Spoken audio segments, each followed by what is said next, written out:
अस्सलामु अलैकुम वरहमतुल्लाहि वबरकातुहु। बिस्मिल्लाहिर्रहमानिर्रहीम।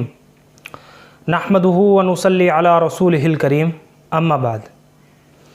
मोहतरम नाज़रीन इकराम, एक सवाल किया गया है इज़्ना नाम के ताल्लुक़ से, और सवाल कुछ इस तरह से है, इज़्ना नाम का मतलब बताइए।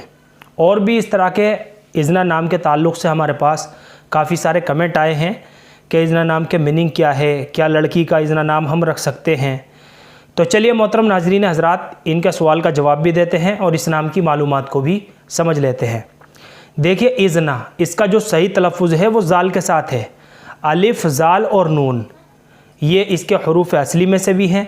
और इज़्ना इज़्नुन से बना है, जिसके माना है इजाज़त। अगर हम लड़की का ये नाम मुंतखब करें इज़्ना, तो इसके माना होंगे इजाज़त देना, हुक्म देना। ज़ाल के साथ इज़्ना, अगर इस तलफ़्फ़ुज़ के साथ हम लड़की का नाम रखें इज़्ना, तो इसके माना होंगे इजाज़त देना, हुक्म देना। इजाज़त और हुक्म।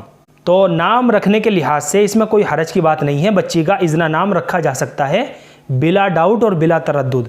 लेकिन बेहतर ये होगा कि अगर बच्ची का नाम सहाबियात के नामों में से मुंतखब किया जाए, या फिर उम्मत की जो नेक बुज़ुर्ग ख़वातीन गुज़री हैं उनके नामों में से अगर बच्ची का नाम मुंतखब किया जाए, तो ये नाम रखने का सबसे अफजल तरीक़ा है।